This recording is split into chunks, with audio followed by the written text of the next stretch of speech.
Well, a massive blizzard is battering the Northeast, dropping up to 3 feet of snow, whipping up hurricane-force gusts of wind. Connecticut, Rhode Island, New York, New Hampshire, and Massachusetts have all declared states of emergency tonight, and at least 500,000 homes and businesses now without power. So while the rest of us hunker down to ride this thing out, our extreme weather team's Ginger Z is reporting from the bullseye of the storm, Boston, Massachusetts. Snowed in, shut down, and nor'eastered.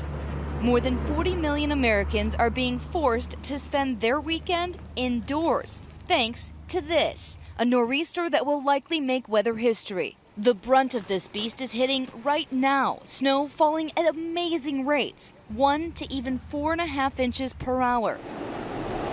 Winds gusting from 50 to even 70 miles per hour. And on a crazy night where only the plows are running, we hopped in with the captain of this Boston City plow. Can you just push that handle down? This one? Yeah. Oh boy, now I'm driving. Oh boy. To see how the force was fighting the worst of it overnight. This is just the beginning of it. Yeah. We're about to get... We're in phase 1 right now. How long do you expect to be out tonight? Anywhere from 16 hours, 20 hours. Wow. It's a long shift. It's going to be a long shift for a lot of folks. This whole thing started when a snow-making clipper system, the one that dropped up to a foot of snow in Michigan, joined a moisture-filled storm from the south. The collision makes this nor'easter. These gusts are really starting to come at us now. You get a perspective from the light, just how fast this and hard the snow is starting to fall. This is a storm of major proportion. Stay off the roads. Stay home. I think everybody's in a panic. Everybody's getting ready. We don't know what to expect. Well, we do know what to expect. 1 to 2 feet of snow for some of the biggest cities, and in some places, even more. Then there's the wind and the storm surge. Major issues. Yeah, it's ridiculous. I mean, we were just standing there and we were getting blown all over the place, and the wind's just crazy right now. WABC reporter Tim Fleischer is gauging the storm surge in Stamford. And I can tell you I'm standing alongside one very, very angry Long Island Sound. Take a look out here. You can see the waves already whipping up in the early stages of this blizzard. Even before the bulk of the storm hit, the roads were terrible. A section of I-95 in Connecticut was shut down, and even plows crashed. This one flipped in Virginia. What do you got there? Salt. Back in Boston, getting off the roads and back home was vital. We need to be prepared, you know.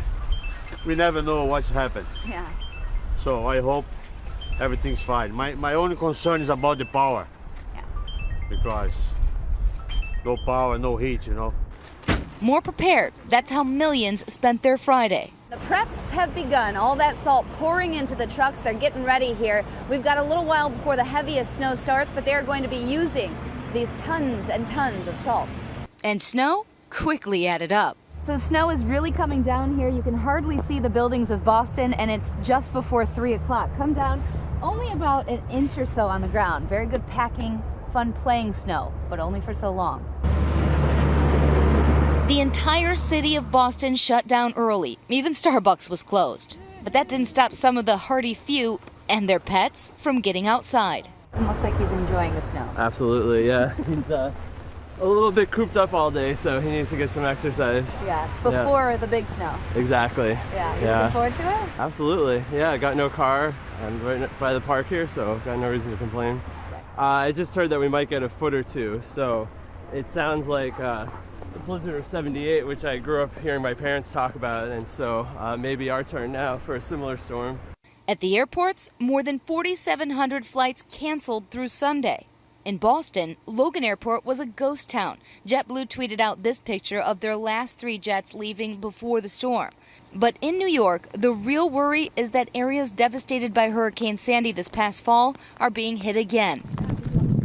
ABC's Ron Claiborne spent the day in the Rockaways in Queens, which practically washed away in Sandy. How many storms of the century can you have in 6 months? Yeah. We're just, it's a little nervous. Sheila Smith finally moved back home just before New Year's, but still can only live on the 2nd floor of this house. Does it feel like you're getting kind of beat up here? We're always getting beat up here. It's just, I'm a little nervous with the waves and the storm coming through, but I'm upstairs and hopefully this time it will not hit any of the houses here. Are you prepared this time? As prepared as you can be? I'm as prepared as I can be. Another fear tonight is that the power will go out again. The power lines go down, and you can see those power lines are so low, and you can see that pole is tilting. Yeah. So very often in the storm, we'll lose power for a day, a day, half a day. So I got gas in my generator. We're more prepared than ever, I guess. And social media was abuzz with the images of the blizzard, some even celebrating the weather. But for much of the East Coast, there is little to celebrate. Visibility will be near zero. If you don't currently have a reason to be on the road, if you're not an emergency personnel that's required to report to work somewhere, stay home. Tonight, the plows will try to keep up. Does this truck have a name? Well, it has a number. Oh. You don't have a name for it? Ginger. Oh, it's named Ginger. That's so nice. He's definitely on the extreme team now. As the newly formed Extreme Team and everyone else prepares to wake up making snow-filled history. For Nightline, I'm Ginger Z in Boston, Massachusetts.